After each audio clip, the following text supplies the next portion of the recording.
नमस्कार, स्वागत है आप सभी का। मैं हूं आपके साथ पूजा कविया घोमा। एपीएन के लोकप्रिय कानूनी प्रोग्राम लीगल हेल्पलाइन में आपका स्वागत है। इसमें हमारे कानूनी विशेषज्ञ रोजमर्रा की जिंदगी की समस्याओं से जुड़े कानूनी मसलों पर आपकी शंकाओं का समाधान करेंगे। आप फोन करके कानूनी राय ले सकते हैं। आज हम आपको चेक बाउंस मामले में आपके अधिकार के बारे में जानकारी देंगे। चेक बाउंस होने पर आप क्या कार्रवाई कर सकते हैं, इसके बारे में हम आपको बताएंगे। चेक बाउंस या चेक का अनादर आज के व्यापारिक युग में आम प्रचलन हो चुका है। समय समय पर व्यापारियों को उधार माल देने पर या कोई अन्य व्यवहार करने पर चेक की आवश्यकता होती है। कभी इस प्रकार के चेक बाउंस भी हो जाते हैं। उस चेक को प्राप्त करने वाले व्यक्ति को भुगतान नहीं हो पाता। अगर आपको किसी ने चेक दिया है और आप उसको कैश कराने के लिए बैंक में जमा करते हैं, तो ये जरूरी है कि चेक जारी करने वाले के खाते में कम से कम उतने पैसे हों जितने का चेक उसने जारी किया है। अगर उसके खाते में उतने पैसे नहीं होते तो फिर बैंक चेक को डिसऑनर कर देता है और इसी को लेकर चेक बाउंस कहा जाता है। जब चेक बाउंस होता है तो बैंक की ओर से एक स्लिप भी दी जाती है। इस स्लिप में चेक बाउंस होने का कारण भी लिखा होता है। चेक बाउंस का केस नेगोशिएबल इंफ्रामेंट एक्ट 1981 की धारा 138 के अंतर्गत संस्थगित किया गया है। इसके तहत आरोपी को 2 साल की सजा और जुर्माना दोनों ही हो सकते हैं। जुर्माने की राशि चेक की राशि का दुगुना हो सकती है। ये तो थी कुछ बुनियादी जानकारी। विस्तार में आज हमारे कानूनी विशेषज्ञ अधिवक्ता अनीश गुप्ता जी हैं। अनीश जी आपको चेक बाउंस से जुड़े तमाम कानूनी पहलुओं पर जानकारी देंगे। अगर आपका चेक बाउंस से जुड़ा कोई सवाल है तो आप फोन करके राय ले सकते हैं। हमारा फोन नंबर आपकी टेलीविजन स्क्रीन पर इस वक्त फ्लैश हो रहा है। इन नंबर्स पर आप कॉल कर सकते हैं। कॉल करके जो भी आपका सवाल है आप पूछ सकते हैं और जो जानकारी है वो ले सकते हैं। तो चेक बाउंस से जुड़ी कानूनी जानकारी के लिए टेलीफोन लाइन्स खुल चुकी हैं। नंबर्स आपकी टेलीविजन स्क्रीन पर, आप इन नंबर्स पर कॉल कर सकते हैं और हमारे आज के खास मेहमान से इसको लेकर जो भी सवाल है वो सवाल आप पूछ सकते हैं। चलिए, अधिवक्ता हमारे साथ जुड़े हैं। बहुत स्वागत है आज के इस कार्यक्रम में सर आपका। सबसे पहले चेक बाउंस की जो कानूनी परिभाषा है, वो कानूनी परिभाषा क्या होती है, वो आपसे समझना चाहेंगे। ऐसा है, जब चेक हम लोग कोई इश्यू करता है, चेक इज नॉट पेपर और all this, it has to be given with some responsibility. Whenever it is presented it will be in cash and all honored. If it is dishonored, then the liability is of the person who issues the check.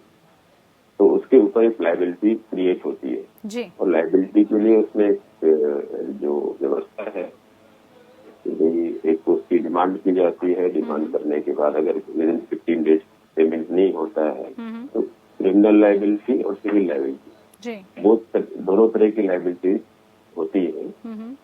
Criminal liability civil instrument act के section 138 के तहत होती है और civil liability के लिए order 37 civil CPC में civil suit file करके उसको हम अमाउंट रिकवर कर सकते हैं। इस तरह की व्यवस्था, कानूनी व्यवस्था। जी बिल्कुल बिल्कुल, जैसे आपने जानकारी दी है कि कैसे जो है इसको परिभाषित हम अनीश जी कर सकते हैं। अब कौन जारी कर सकता है जो चेक है, वो कौन जारी कर सकता है?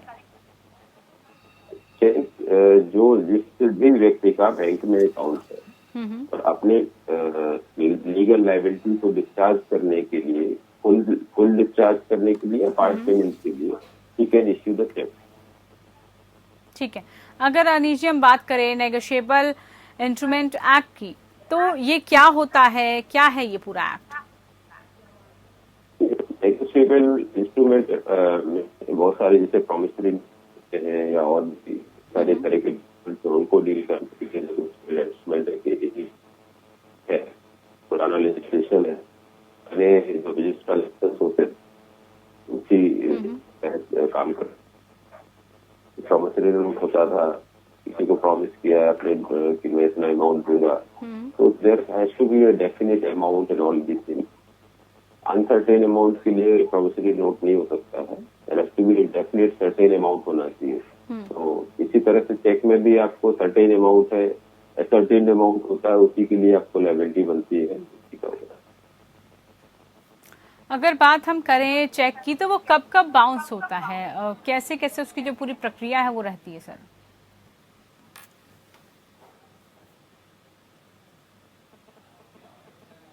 हर चेक की एक वैलिडिटी होती है. Normally it has to be 6 months, but अभी जो नए चेक आते हैं उसमें 3 months की वैलिडिटी होती है.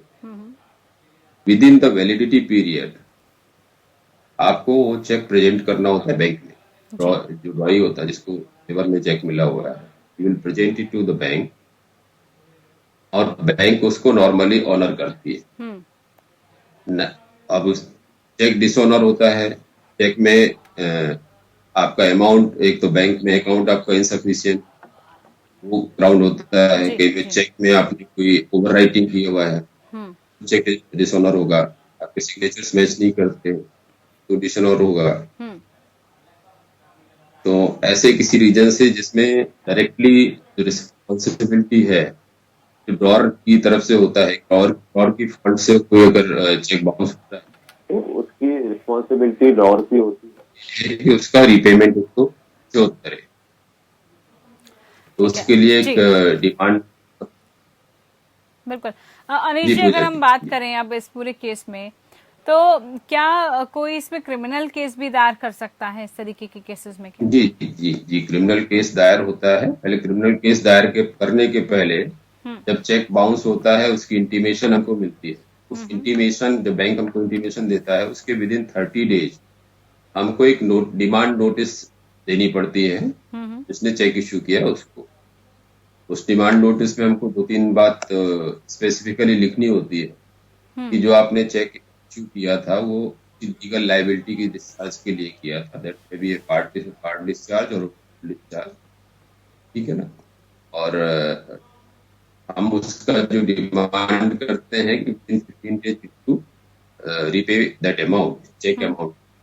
तो उसमें डिमांड हम केवल चेक अमाउंट की करेंगे, that is a certain amount. Cheque amount से ज्यादा या आपके हो सके, मान लीजिए 10 लाख रुपए ले लें, 10 लाख रुपए का चेक किया तो जब हम डिमांड नोटिस करते हैं 2 लाख का ही करेंगे. 10 लाख का जो सूट है तो रिकवरी है that can be settled in not in this criminal cases. Criminal cases में तो आपका जो चेक अमाउंट है उसी पर आपका क्रिमिनल लायबिलिटी बनती है. जी. अगर जो ड्रॉअर है within of receipt of the notice payment नहीं करता है, then the holder of cheque is titled file a criminal complaint magistrate. ठीक है. इसी से रिलेटेड आगे जो सवाल है वो ये है अविनाश जी कि चेक बाउंस में सजा और जो जुर्माना है जी, क्या उसका प्रावधान होता है? उसके प्रावधान के बारे में भी अनिश जी हम आपसे समझना चाहेंगे. सेक्शन 138 नेगोशिएबल इंस्ट्रूमेंट एक्ट है, उसमें प्रोविजन है कि जब क्रिमिनल कंप्लेंट फाइल करते या तो आके गिल्टी कर लेता है, गिल्टी करके और उसका अपना पेमेंट देता है फर्स्ट डेट पे, दैट इट्स ऑल राइट. नहीं करता है, वो कहता है कि I am not guilty, I am not this cheque और something, he disputes his liability. In that case, there is new provision in recent amendment that you have, if you are pleading not guilty, then the court can direct you to pay the 20% of the check amount to deposit, and then you can proceed with your defense and all this. चलिए, और finally court अगर found करती है कि नहीं ये check पर validly issued and for the discharge the legal liability, then your liability is you will be punished for count. Either you can be punished for 2 years of imprisonment or double the amount of the check to be paid to the as a fine, or you can grant both also. This is the punishment under the 138. इसके अलावा अगर हम बात करें cheque bounce होने पर जो कानूनी प्रक्रिया है वो शुरू कैसे की जाती है?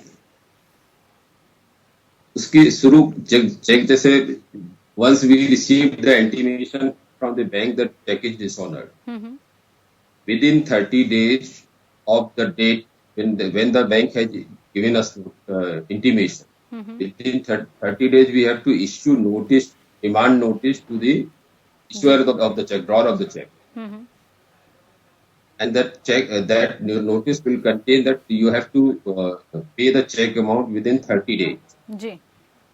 within 15 days hmm. of the receipt of the notice. ठीक है ना? जी। डिमांड नोटिस हो गया, हम्म। और उसके बाद 15 डेज के बाद अगर उसका फेलियर होता है, hmm. Then with in 30 days we can file the criminal complaint as per 138।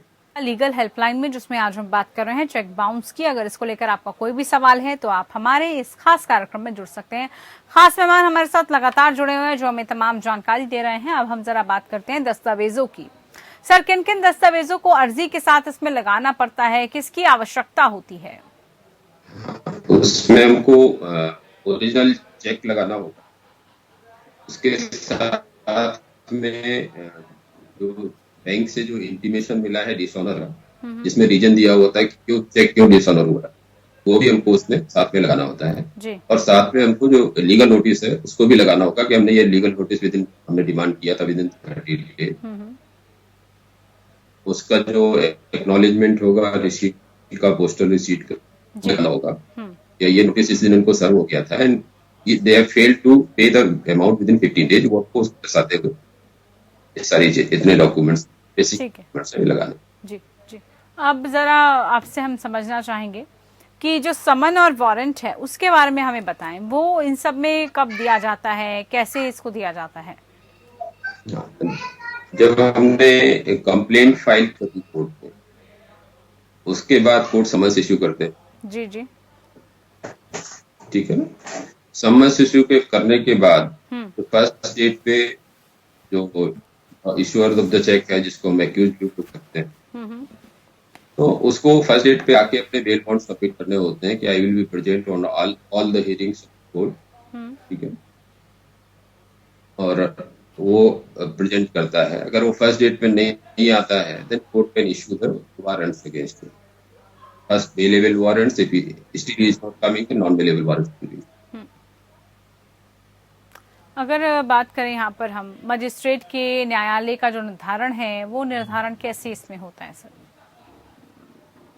वो निर्धारण एक तो जहां पर जिसने चेक इशू किया था उसका बैंक, जो ड्रॉर्स बैंक है, वो जहाँ सिचुएट करता है वहां से हो सकता है। और अभी जब रिसेंट अमेंडमेंट आए हैं उसके हिसाब से जहां पर, जैसे मैं दिल्ली का रहने वाला हूँ जी, ठीक है ना, किसी ने मुंबई से चेक दिया है मेरे को, I have presented in Delhi, then I can file the complaint in Delhi. तो जो कोर्ट का जो बैंक है, जो जहाँ से डिसऑनर हो रहा है, वहां से जुरिडिक्शन क्रिएट। ठीक है। अगर बात करें कोर्ट, कितनी कोर्ट फीस देनी पड़ती है इसमें, और क्या कोर्ट फीस की जो श्रेणी है वो होती है इसमें? नहीं, इसमें क्रिमिनल केसेस में कोर्ट फीस नहीं देनी होती है। जब सिविल सूट फाइल करेंगे उसमें हमको कोर्ट फीस देनी होती है। समरी शूट होता है ऑर्डर 37, तो उसमें देनी होती है क्रिमिनल केस कोर्ट फीस। ठीक है। ये तो थी तमाम ऐसे सवाल जो बड़े ही महत्वपूर्ण थे। अब जो आम समस्या आती है वो भी हम आपसे जानना चाहेंगे अनीश जी, कि चेक बाउंस को लेकर क्या समस्या लोगों के पास आती है, और जब बैंक में चेक बाउंस हो जाता है तो बैंक उसके बाद क्या कदम उठाता है, बैंक की क्या ड्यूटीज रह जाती हैं फिर? बैंक की ड्यूटी है चेक बाउंस होने के बाद immediately to intimate the bank account holder जिसका फेवर में चेक था, उसको इमीडिएटली इंटीमेट करे और उसको रीजन एक्सप्लेन करते हो, और चेक बाउंस का जो वो मेमो होता है, मेमो बाउंस होता है चेक इंटीमेशन, वो कर देते, वो इमीडिएटली करना चाहिए उन्हें। क्या अनीश जी इसमें ये भी होता है कि कुछ डेज फिक्स होते हैं क्या, कि इतने समय में अगर आपने पैसा वो जमा कर दिया तो फिर आपका चेक बाउंस नहीं होगा, ऐसा भी कुछ होता है क्या? नहीं, चेक ऐसा होता है जैसे वैलिडिटी पीरियड हमारा चेक का 30 डेज का 3 मंथ्स का होता है या 6 मंथ्स का होता है जी। कई बार होता है जैसे हमने चेक बाउंस हो गया, we intimated the drawer of the cheque जी, इस एज के भाई ऐसा है, मैं आपको मेरी गलती से मैंने पेमेंट बैंक में अकाउंट में पैसा नहीं था और अब मैं पैसा जमा कर रहा हूँ, आप दोबारा प्रेजेंट करो जी। तो within the validity period of the cheque, the check can be presented multiple times before the bank. एक कॉलर हमारे साथ ललित कुमार जुड़े हैं। बहुत स्वागत है आपका कार्यक्रम में। क्या सवाल है आपका, पूछिए। शैलेंद्र कुमार, ललित में शैलेंद्र जी कह रहा हूँ। शैलेंद्र कुमार जी, पूछिए अपना सवाल।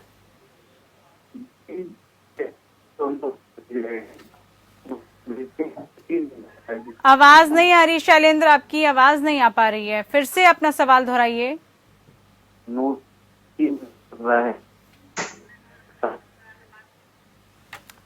आवाज आपकी नहीं आ पाई। हम दर्शकों से बार बार अपील करते हैं, जब भी आप कार्यक्रम में जुड़ते हैं टीवी सेट की आवाज को कम करके रखिए और नेटवर्क क्षेत्र में आकर बात कीजिए। आप नेटवर्क इशू था, फिर से कोशिश कीजिएगा कार्यक्रम में जुड़िए। जो भी आपका महत्वपूर्ण सवाल है जरूर आप हमारे साथ जुड़कर अधिवक्ता से जो भी सलाह है वो आप ले सकते हैं।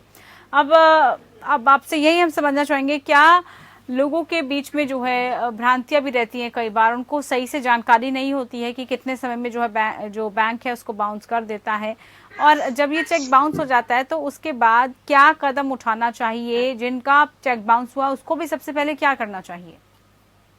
जिसका चेक बाउंस है उसको either he should contact the concern advocate, जो भी उसके लोकल एडवोकेट है उससे इमीडिएटली कॉन्टेक्ट करना चाहिए, और उनके माध्यम से एक लीगल नोटिस, डिमांड नोटिस जो होता है, that can be issued by him itself जी। But if he is not capable कि उसके कंटेंट्स क्या होने चाहिए, सही क्या डिमांड होना चाहिए, क्या नहीं होना चाहिए, तो लीगल एडवोकेट कोई भी होगा वो ज्यादा बेटर तरीके से उसको बना पाता है। तो इसलिए एडवोकेट के माध्यम से एक लीगल नोटिस देनी चाहिए लेकिन ये नोटिस हमको विद इन 30 डेज देना ही ध्यान रखना होता है। तो इससे चेक बाउंस हुआ, immediately with in 30 days he should go to contact his lawyer immediately. बिल्कुल, ये जानकारी बड़ी अहम है, और जैसे आपने बताया कि सजा और जुर्माना भी होता है इसमें। लेकिन आजकल हम देख रहे हैं कि काफी जो है लोगों का चेक बाउंस होने लग गया है, क्योंकि लोग इतनी चीजें परचेज कर लेते हैं और सबको चुका पाना मुश्किल हो जाता है। तो अगर किसी भी शख्स का बार बार चेक बाउंस हो रहा है, एक के बाद एक, अगर वो अपना पैसा चुकाने में असमर्थ है, तो उसके खिलाफ क्या कुछ कार्रवाई हो सकती है? उसके खिलाफ अभी हमारे यहाँ हर चेक की जितना भी चेक बाउंस होगा उसके हिसाब से इंडिविजुअल केसेज उसके फाइल होते हैं, और हर केस के लिए उतनी लायबिलिटी है। एक केस बाउंस हुआ तो 2 साल की है, दूसरा चेक बाउंस हुआ तो उसका फिर से 2 साल के लिए सजा है जी, तीसरा बाउंस होगा उसके लिए फिर 2 साल की सजा है। मतलब सजा का प्रावधान अनिश जी उतना ही है, और इसीलिए जो है सबको ध्यान में रखना होगा। बहुत शुक्रिया बहरहाल आपका, आप हमारे साथ जुड़े। महत्वपूर्ण जानकारी आपकी तरफ से दी गई है हमारे दर्शकों को भी। फिलहाल के लिए खास पेशकश में इतना ही। नमस्कार।